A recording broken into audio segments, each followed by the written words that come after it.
Yes. Okay.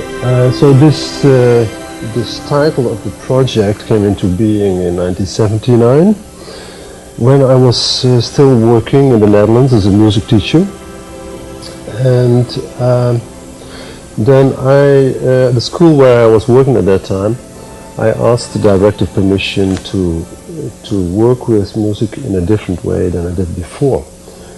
After reading certain books, one of the books was written by a Russian philosopher, Guido Hoogenboom. I thought if music would be experienced while an individual is in a state of complete relaxation, I thought that maybe then the fantasy will be enhanced, you know, maybe there will be a different kind of experience. So I explained this to my principal at that time, and he said, that's good, try. So you put this in practice in the school? Yes. After a preparation of 3 weeks, I did that experiment. So first I taught the children how to relax using a well-known relaxation method. And then in these lessons, which were also the last lessons I've been given in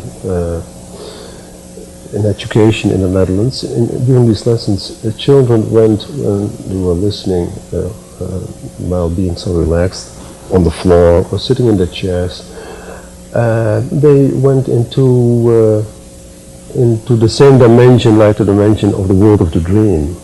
So they had very powerful experiences, and at first I didn't understand what was going on. I thought it was only their fantasy.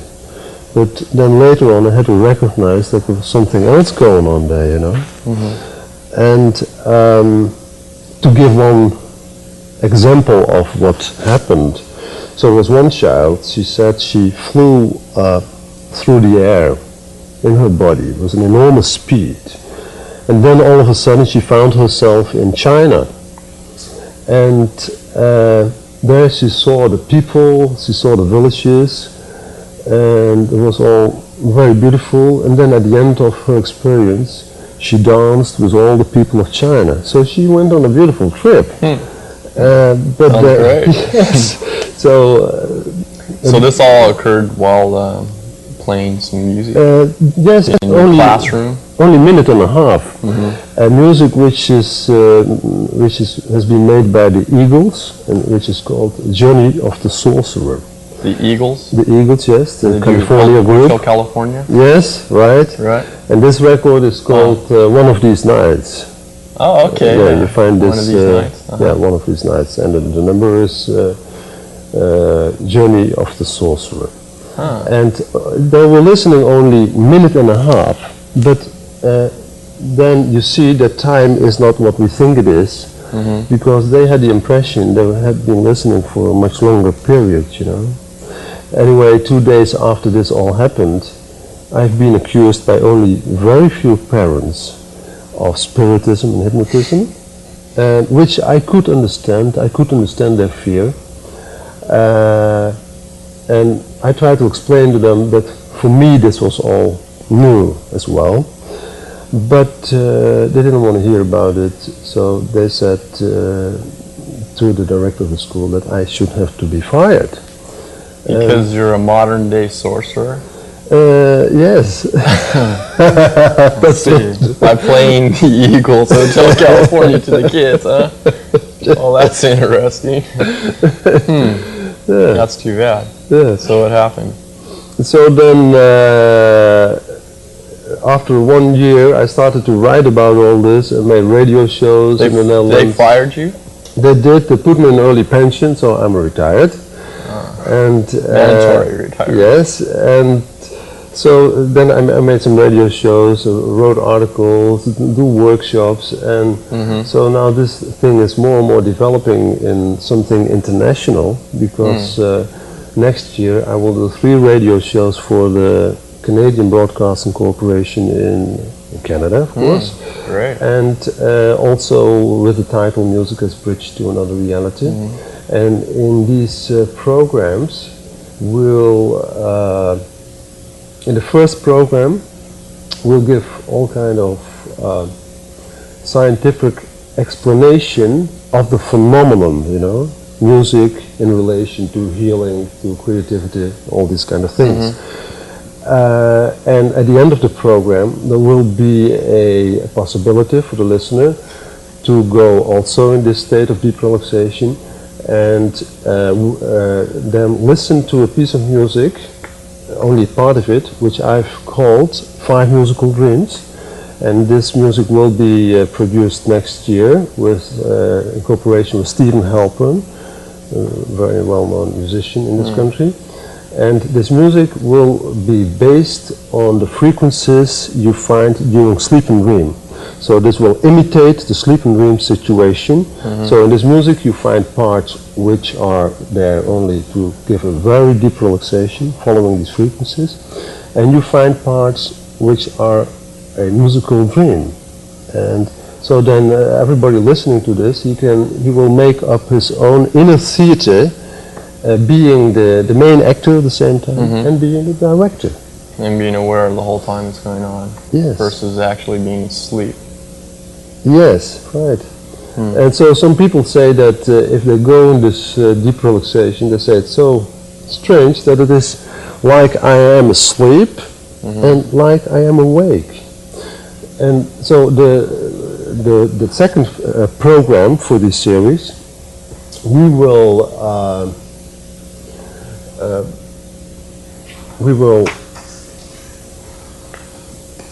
broadcast the results of 4 projects which will be done in education, in psychiatry, correctional institutions, and the treatment of drug addicts. So I will go into all these areas of society, and the results of these all these projects, musical experiments, will be taken into the program to show the listener what in what way you can apply music this way, you know, in different areas of society. So that's what you're working on now.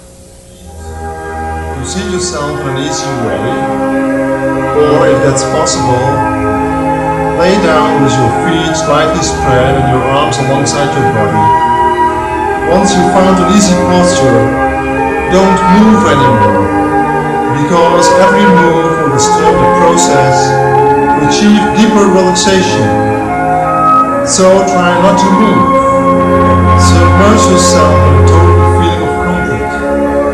Once you have attained that feeling of comfort, then open your eyes.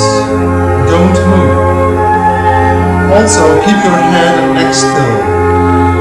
Open your eyes a little more so that you look into the direction of your eyebrows. Then, when you look past your eyebrows, focus on a certain point on the ceiling or the wall behind you. Keep focused on that point. In the studio today is one of the students who take part in these experiments, and I would like to call him into the program and ask him to tell about his experience. So Daniel, would you please come up, please? Just clip on the mic there. Okay. Okay. Good. So you want to tell us a little bit about what you experienced? At first, as I was lying there, I was orally fixated on the music, and it helped me to really relax, and my body became more and more relaxed. And then I began to have visual images in front of my eyes as I had my eyes closed. One was of faces, maybe people joined their hands together, moving around me, over me, perhaps looking down at me. And then I became more and more relaxed, and I was less, it was as if my vision was not really there. I wasn't seeing.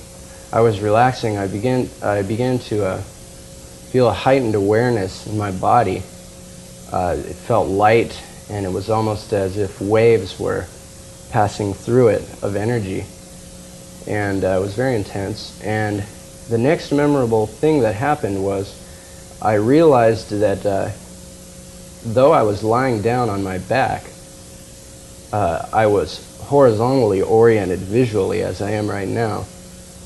And this was how I was seeing, and at the minute that I was my vision was restored almost, I saw you off in the distance, and I didn't realize it was you until you moved. You were originally in almost like a huddled position, so that your shape was like this, just your body and your head visible, and your arms and legs tucked in. And then you made this movement. It reminded me very much of Tai Chi, where you sort of drew your arm very slowly across your body, and it was as if when I noticed you, you moved, and we were looking at each other eye to eye, and you moved and stood up. It was very graceful. It was really neat looking. And then I don't know if something distracted me, but that image was gone, and those were the primary visual images that I had. Other than that, past that point, I felt like I was moving mentally through a lot of things that in normal society, maybe I would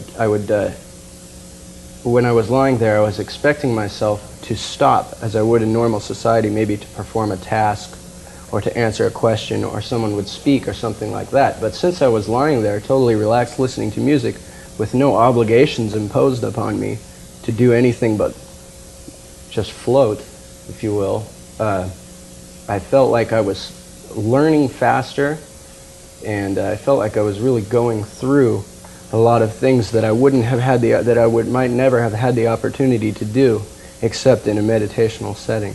What kind of effect has this had on you since that happened? This was, what, a week ago? Yes. Well, for hours afterward, I felt very, very relaxed. And right after the experiment, I was so relaxed that when someone would speak to me, it felt like it would have been forced for me to respond. Even, with my face was so relaxed, I don't think I had any facial expression at all. And I didn't feel like speaking or responding to anyone. I just had achieved this state of inner concentration or serenity that I didn't want to disturb it by having to deal with other people, which of course I had to. But I stayed very relaxed for the rest of the day. I felt it was definitely a healing experience and a great learning experience. So you felt calm for a great deal of time afterward? Yes, I felt very calm and pensive. How about creative? Did you do anything special? I felt innerly creative, more so than feeling compelled to do any certain external creation. Well, that's interesting. It relates to what you're working on. And I think for myself and a few of the other people, I believe we have some tape of that also, we'll see. The experience was different for each individual. Yes. With the music, when we were lying down, I don't know what happened exactly, but I did go out. I had a dream, I don't remember what it was. But this time of day is very good for me. As Neil can tell you in class. But I went out very quickly. Yeah. I don't So, remember. and you have no memories concerning what happened? No. Yes. And I started having words and come to me while the music was still playing, so Yes. I just continued on with that during the time I was out. Yeah. And I had really clear images without the music, but Without they the had music. started while the music was playing just before it, during the introduction, as soon as you started talking about what we were going to do. Right. And then when you put the music on the second time, my images were much less clear. But they were more, they were newer. They were images more generated by the music. They were images as if the music were the soundtrack. Right. And I had setting kinds of Yeah. images that, for where I started seeing places, and I put, there was a more a person in my images. Yes. Could you imagine, do you think that if you would work with interest in music in this direction, that it could influence your creative power? Well, I have had, like Laura says, I've had times like when I'm in a concert, when I'm not expecting it. Yes, right. Is when it happens to me more. If I'm in a concert, there will be a piece of music where all of a sudden I just get really vivid images, as if the music is the background for the images. Or you're in a movie or something. And I carry those images, and I think they're. But the other thing that happens, I think, more for me with music is just that I began to get in a place where I see myself as a creative person. A lot of times when I'm listening to music and I'm real relaxed, anything is possible. That isn't so much that I know exactly what's possible, but I just feel in myself that anything is possible. Helpful. Very helpful, So, yes. yeah, that's why I was interested in how that. And in correctional facilities, Yes. can you explain that? Yeah, so in correctional institutions, most people who go in there because of having been punished, they come out of it more negative than they went in there. And I think if also in correctional institutions we would work with music in the way I just described, then it can reduce stress. It will enhance learning, it will enhance creativity, it will help them to get out of the prison in this kind of experience while still being in there, but it will change their attitudes so that they get really out of the prison in a shorter period of time, right? Because it's going to change their behavior and look at life, and that's what I really expect, outlook. And then music will be a very valuable tool also in correctional institutions and in psychiatry for the treatment of drug addicts. So I did 7 years ago in cooperation with somebody of the Bureau of Drugs and Alcohol in the Netherlands.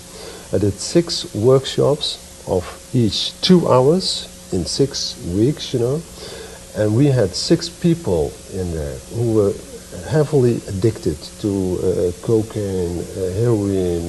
One girl, she drank about 30 whiskeys a day. And we had 4 or 5 people there who had been drug addicts. So we worked with this way, like I described, with the music and other things, massage. Right. And then after 6 weeks, I had to go to the United States.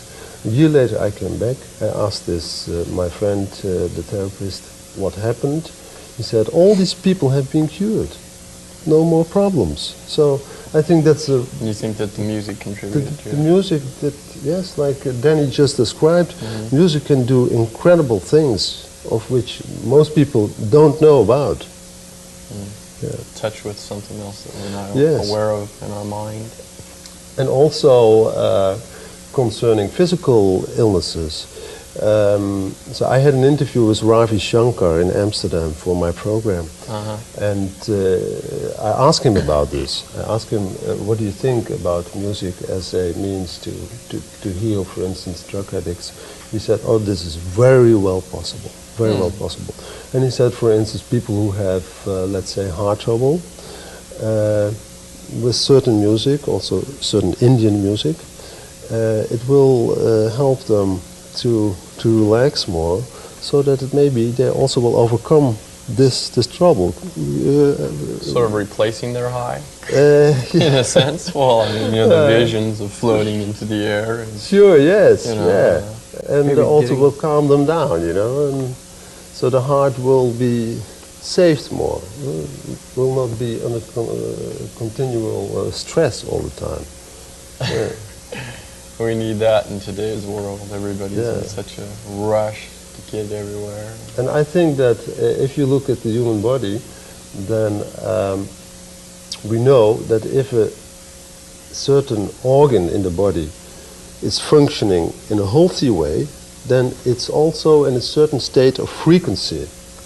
So I think it will well be possible that with sound and music, in a scientific way, we will be able to help the body, the sick parts, the sick organs, with certain frequencies, you know, bringing into the body.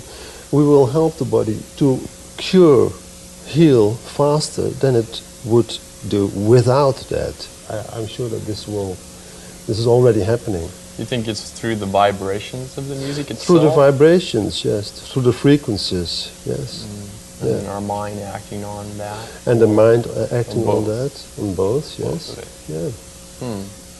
Yeah, that would be interesting. Go to our local doctor and listen to some music for our treatment, huh? Yeah. That would be I have a very interesting book here which explains many of these phenomena.